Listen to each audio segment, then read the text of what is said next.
Welcome to the ADNA Presents. This is Roy Samuelson. Today we have a revisit with Colleen Connor, who is the co-founder and director of Audio Description Training Retreats, ADTR. Colleen, thanks for coming back. Yes, I'm back again. Back. It's so good to have you.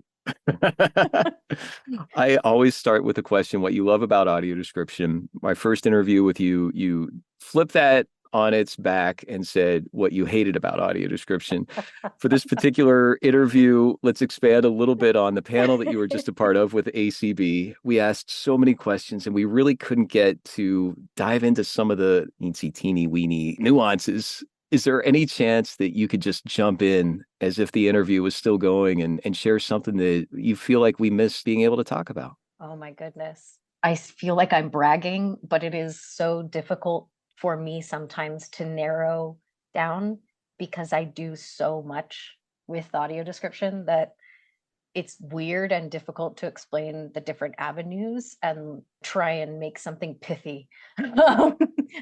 I really enjoyed being on the panel. I like being part of blind professionals and a group of people that are starting to be recognized and listened to. Well, I'm here in the community and that collaboration, just being a part of that panel and witnessing it, that we have three blind trainers and consultants and coaches. And to hear you say that, I'm putting the words community out there. I'm not sure if that resonates with you, but that kind of collaboration, knowing that you're not alone. Could you talk a little bit about maybe just the feeling of that, being a part of the panel and hearing what other people are doing in the same world of audio description and how that impacted you during the interview? Yes, the sense of community that it is to be a part of blind professionals, especially those who are teaching. I don't meet a lot of people where you start going, yeah, me too. Yeah, me too. And especially being blind or having any kind of disability or a place where you go and people get you automatically from one standpoint, which is having a disability that affects someone else very similarly. So, how difficult the technology can be and how life is just extra and having a sense of camaraderie with people that is both sort of intimidating in a way and also really exciting and kind of moving because you're there with people who have done what you did or have similar opinions, but oh, wow, you went into dance and that's your expertise. And Brandon went into video games and that's his expertise. And I have sort of this broad teaching of kind of the foundational things about audio description. And so it's always cool when I see people who have a certain focus and they can really hone in on a particular thing and really teach that. So it's really cool when you admire people and you get together, but also just on a personal level, somebody gets it, blindness and how you're treated as a professional automatically without people even realizing that they might be talking down to you or just being rude without understanding. So yeah, I like being part of the blind community. It's been a journey and has been very different for me.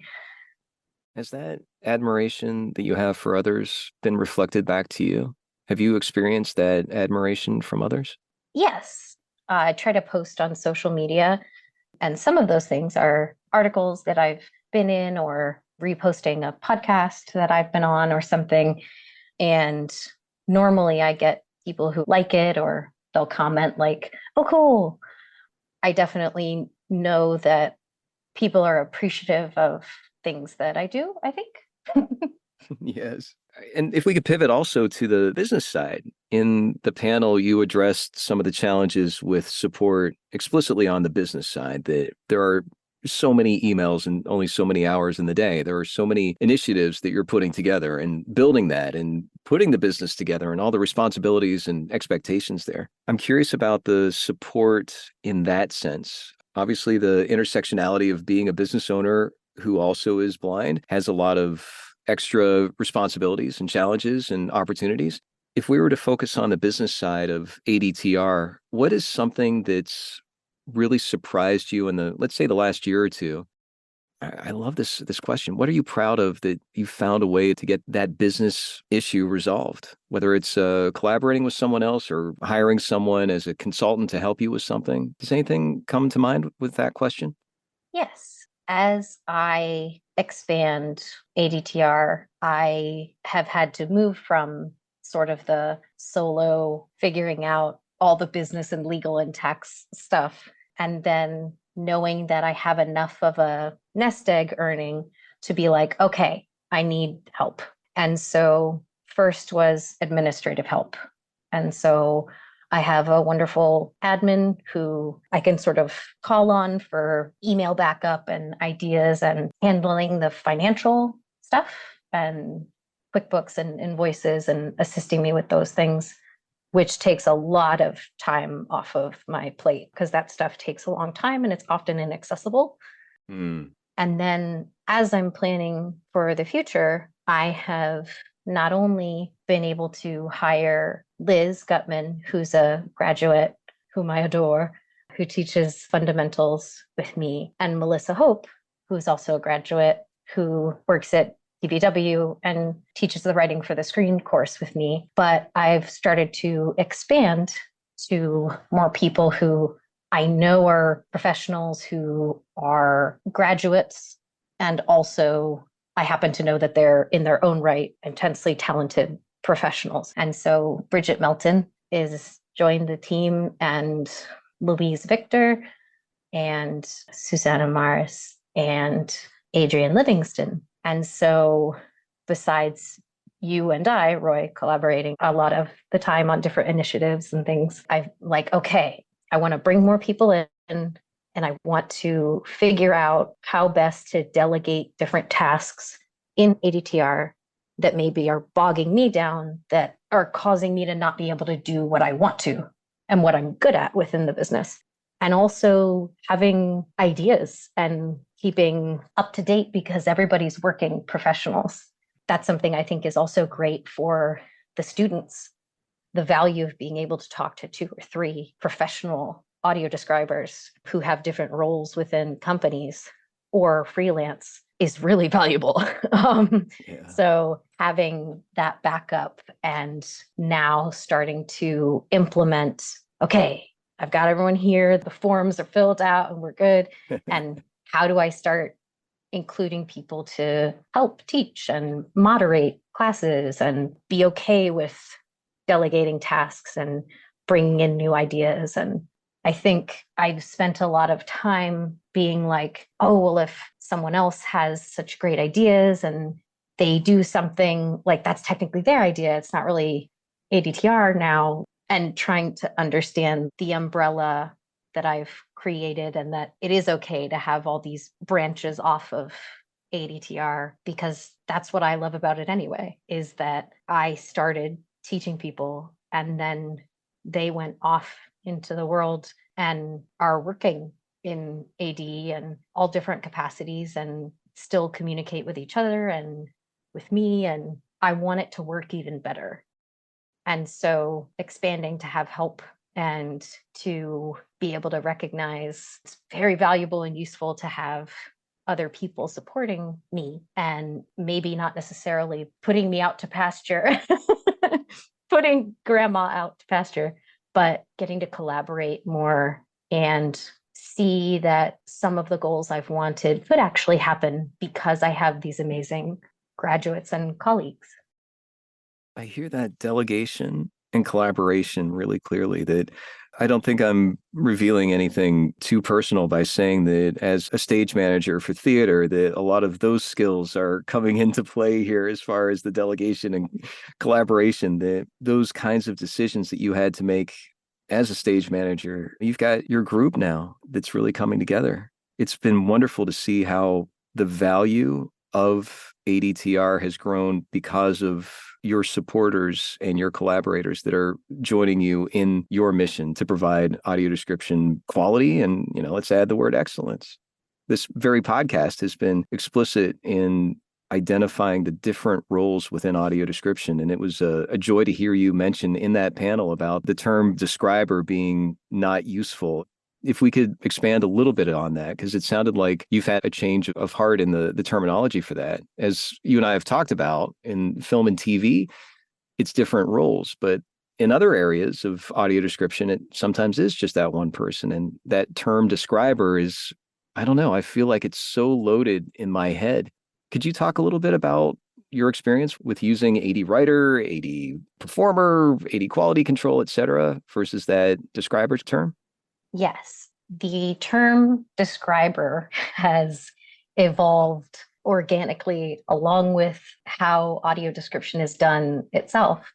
Often it still kind of applies in the theater and live event space. I've found that when someone is describing extemporaneously, they're improving, they're watching something and describing it right there, then no prep, or you're describing a play that you've had time to preview and now you're describing to the audience who may have headsets and are listening to your description during the show. The term describer there tends to still fit in a nice way. I've always divided those roles within theater as well. And it's where I started because I majored in musical theater and theater is kind of my background. I started in the museum and theater space. So there's much more the person who is adapting the visuals is the person talking. So they're the writer and the voice artist of it. So they're the describer. In theater, there's normally someone who's like an equipment manager.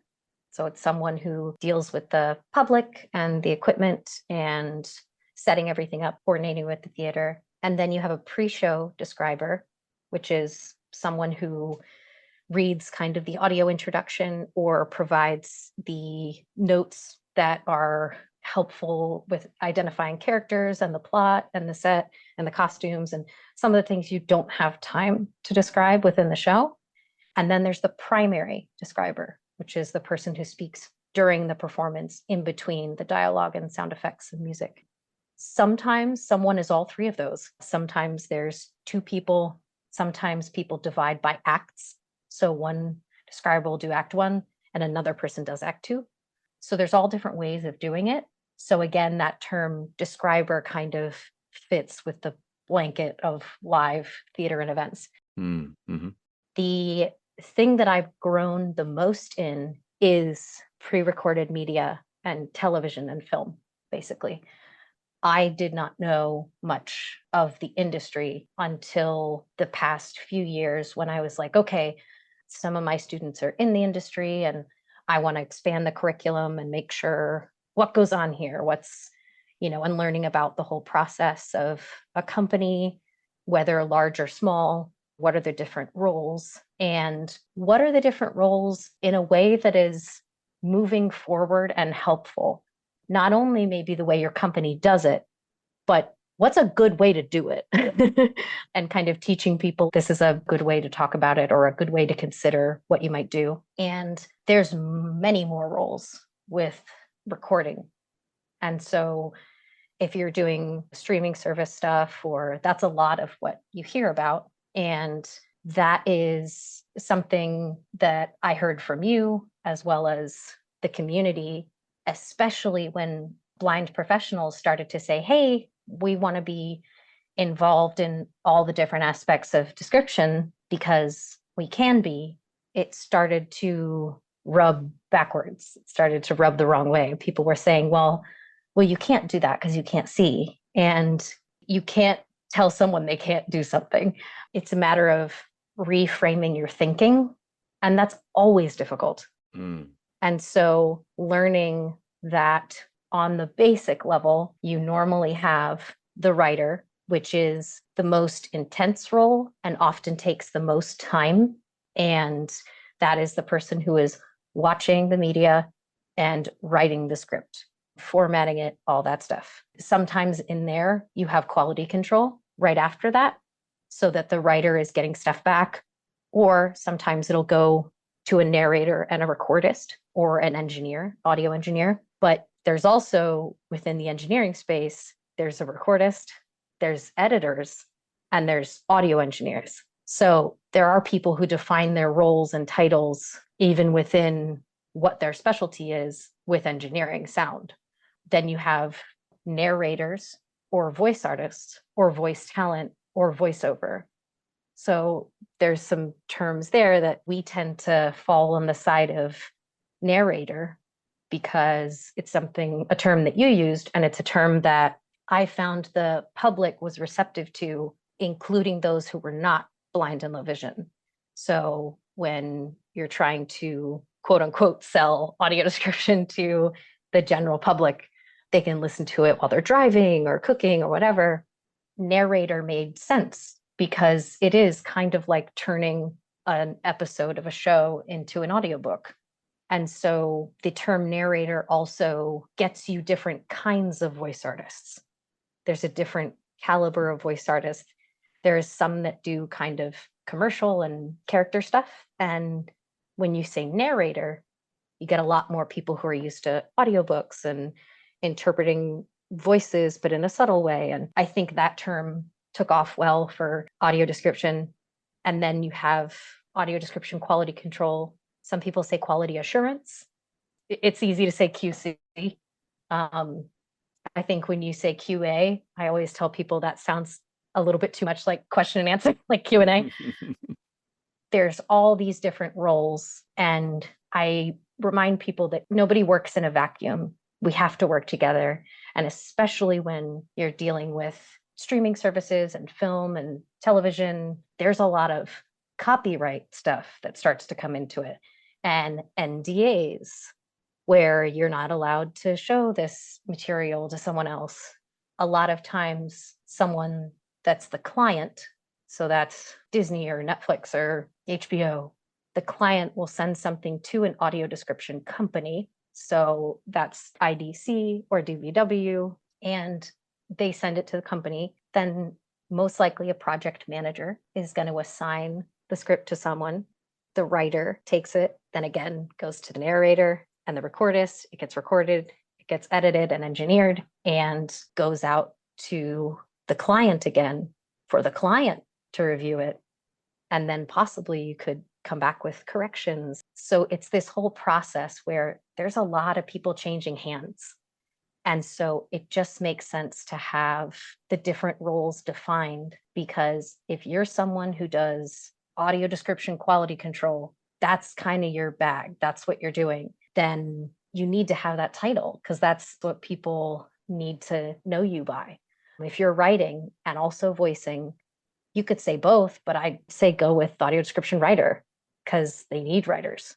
So again, it's about defining who you are in your job and having your job title reflect what the industry is actually like. Because again, the term describer, that word involves a lot of different things, one of which is eyesight and observation. And it's great to see that approach being embraced by more in the community, that pivot from that catch-all term to the various roles. Obviously, you address the discriminatory position that blind professionals are put in when that term is used, and also the opportunities for the term outside of film and TV. I totally respect that nuance of the conversation, but it's great to see when those roles are clarified. I personally am starting to pivot to AD performer just to even further clarify the role of what the voice talent does in AD, but that's up for debate. So, yeah, I mean, it again, absolutely. so if we think about the teaching that you're doing recently, there's a lot of different approaches that you're bringing to this work outside of just teaching audio description. Can you talk a little bit about that? Yes. And specifically the sense of you are taking audio description to places where the community is asking for it to go.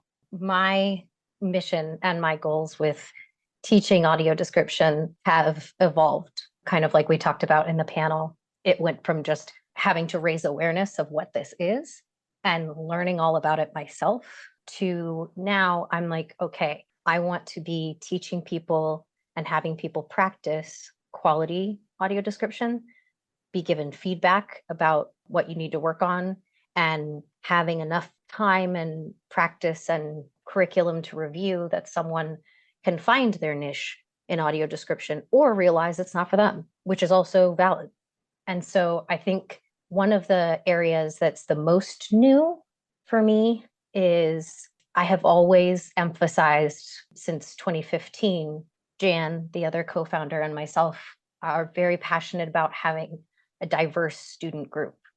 So we were always so excited to have people of color and queer individuals and people with disabilities and people from different countries.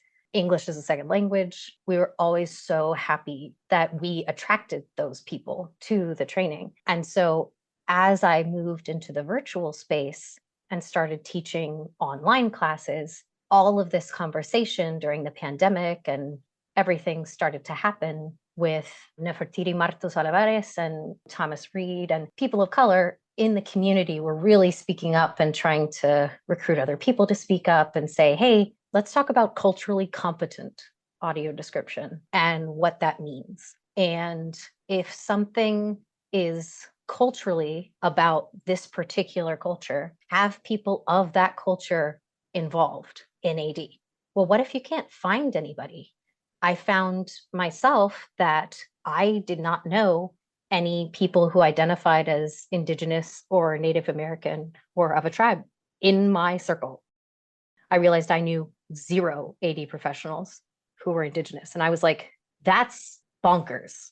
Like, it's a whole culture and art and population that's not being served at all, but also not having any opportunities at all and not having any quote unquote describers at all. And so reaching out to communities, but not wanting to put your foot in your mouth as a white person who automatically has certain privileges. I was very passionate about how do I do this, but how do I do it right?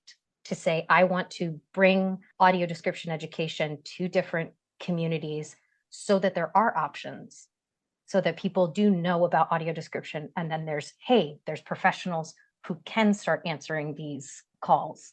And so the biggest initiative that went on this year was Reese Lloyd from Descriptive Video Works.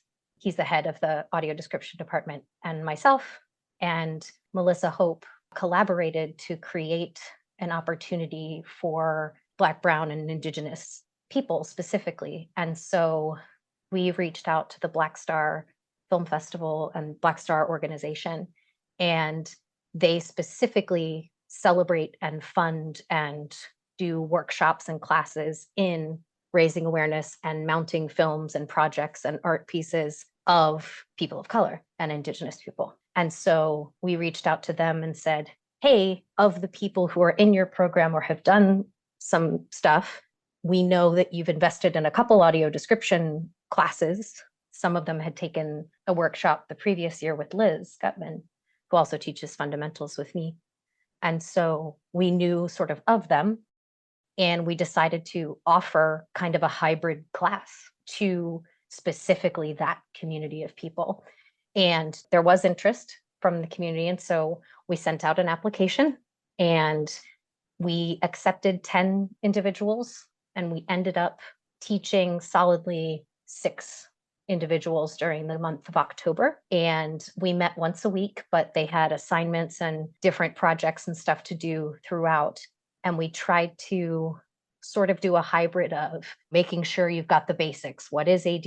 What are all the different roles? And this was specifically focused on film, television, and pre-recorded media.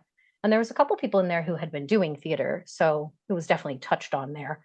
But it was so amazing and exciting to have a space that Melissa and I were able to create where we said, okay, let's make sure we have diverse speakers come as well. So it's not just Melissa and I as 2 white professionals talking to people.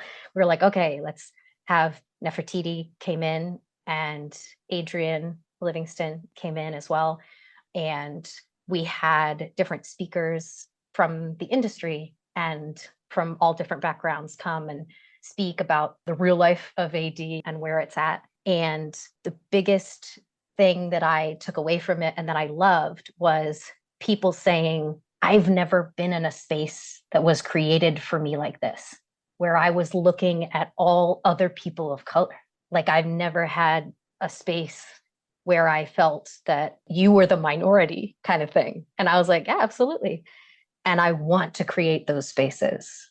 And I'm so happy that DVW was able to fund the stipend that allowed them to take the class with us. And we have these 6 graduates who are already starting to do things within the community and their different communities. They've reached out and said hi and said what they're doing and that they want to expand. And that's so great to me because it's not only me waving the flag of, hey, I think we should increase representation and the culturally competent AD, but I'm actually helping do it. That was what was important to me was put your money where your mouth is. It sounds like such a vulgar way to say it, but the money where the mouth is, ironically, with audio description, I think what I'm loving hearing about this is that you saw the gap that needed to be filled and you didn't just complain about it, but you took steps to address it and you leveraged the relationships that you had thanks to Melissa and her connection and work with Descriptive Video Works that you couldn't have done this on your own. And yet you did it and you drove it and you led it. And now you're getting the results that you saw needed in the sense of making sure that that training is available to people of color as well as indigenous and the BIPOC, and also disabled. That focus that you've brought makes audio description better, and so that systemic change that you've done is going to lead to more systemic change. I can't help but think about all the teachings that you've been doing since you started ADTR and how that class has led to people taking your class and learning from it and then applying it not only in the real world, but also teaching others that your work is definitely mushrooming. Do you sense that as a leader in the audio description field? I do. That's kind of my favorite part about it. Yeah. I Yeah. always tell people I don't want this to be demeaning at all to anyone, but I'll tell my students, like, I am so proud of you when they do something amazing because it's not easy. And people did have to just start teaching this stuff without years of experience because that's where we're at. And so it was having enough of a close enough relationship with people where we're asking advice of each other and meeting up in groups. I see meetup groups starting to practice AD and to talk about all things AD. And I see 2 different people that have established media accessibility class at their universities or their colleges.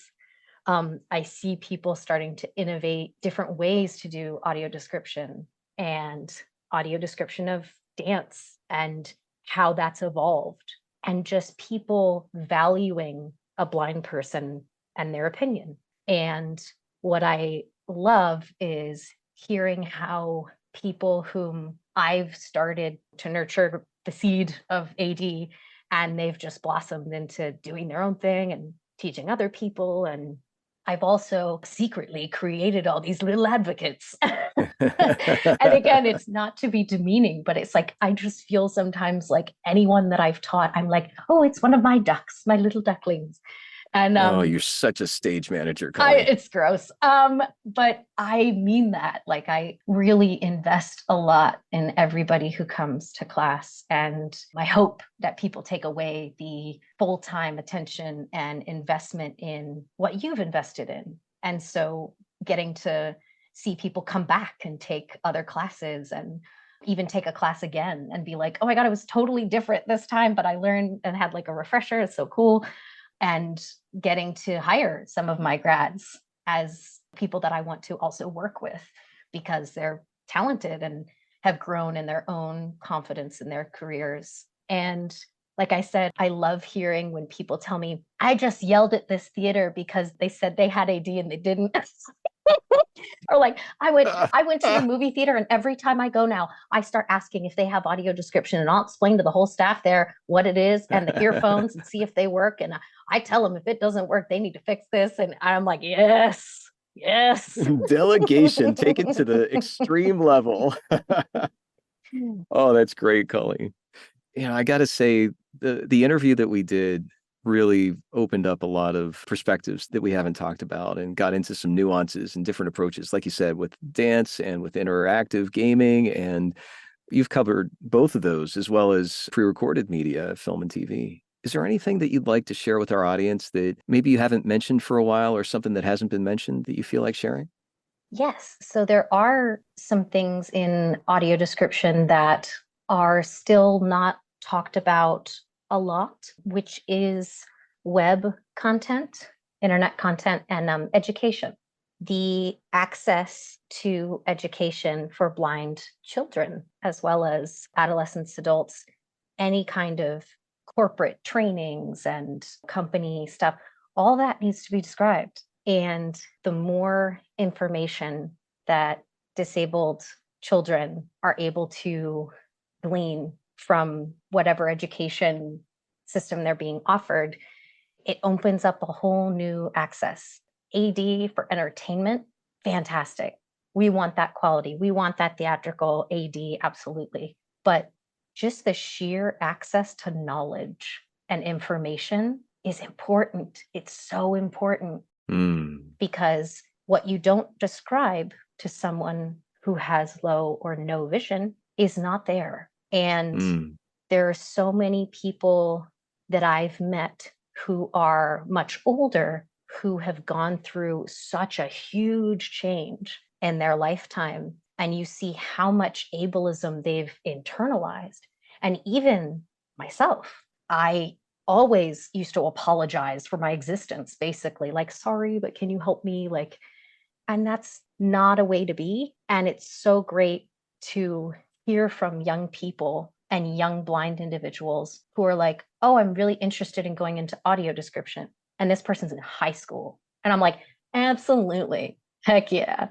And, the next generations, this isn't easy no matter what you do in life. And when you have knowledge, you have more power. You're able to communicate better. You're able to join different social groups and be involved in different activities because you can talk about the games that are happening or the shows that are on. Or if you want to do theater, you can say, hey, we should have audio description and we should make this stuff accessible. And it's not going to break the bank and it's not crazy, crazy difficult. You're never going to be able to do it. Like, we should have this. It should be there for us. Things should make our lives easier that are not in this category of special education or accommodations extra over here, like just being taken out of the classroom because you're blind. That might not be the best way to do that. So the separate but equal thing, whether it's a cultural or a disability moment, is not going to work. There's too many updates with life, and technology and stuff moves too quickly to not integrate all of us together.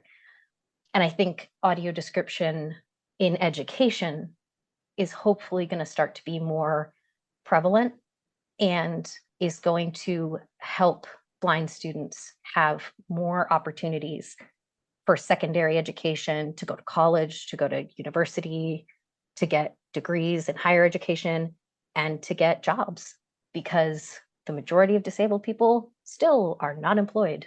And when we are employed in something like audio description, we should not be expected to do it for no money. We should not be consulted as an internship. We should be paid for our opinion and professional expertise. And so I'm really excited to hear of more education starting to be something that people are looking for. And oh, we have a bunch of calculus lectures. Can you? And I'm like, cool, that's so cool. Somebody's got to be able to do that. And teaching people to integrate description into their presentations and into their lessons as, instructors, so that maybe extra audio description isn't even needed.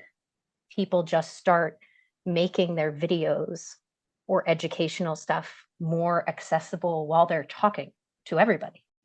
mm-hmm. Instead of saying, so we're going to click here and then click here, and you'll see this drop down. And what we want is this one. Boop. All you need to make something like that accessible is, okay, so we're going to go up in the upper left. We're going to click File. So you select File. We're going to go down and select Save As. You just name stuff. You just start to just orient someone on the screen and name what you're doing. And that's the Mm. only change. Maybe that's the only change that makes something accessible. Just having people think differently because we're more prevalent. And minority communities are starting to say, hey, let's get some recognition here. Let's be able to be ourselves and let's be able to be recognized as an equal human being to all the other human beings. And so I think the foundation of education and social groups is going to be, and hopefully is already, beneficial for blind people in society and anyone, who uses audio description to be more eloquent and having opportunities where this is taught. And so people can go into the profession because it's an option for taking classes in it or learning and really being able to do, hey, I graduated as a director from this school as a directing major, and I took a class in accessible media. So just seeing education sort of take off along with things being integrated into innovative options, seeing AD go all these different places that's creative and doesn't have to be maybe what people thought it had to be or needs to be. It can be something different and interesting. That's what I kind of love and want people to remember about AD also. Nice. How can people follow you? Social media, websites, things you're comfortable sharing publicly? Well, basically, AD Training Retreats is the website. So info at adtrainingretreats.com, info. Also, Google has been giving me a time. So if you find us in your spam folder, can you click not spam? That'll help me out. It's been a little bit of a struggle. But yeah, info at adtrainingretreats.com. On Twitter, X, whatever. I am still there and I am at AD Retreats. And some of my other projects and side things are under blind IC, which is blind underscore the letter I underscore the letter C. Thanks so much. And thanks for joining us again.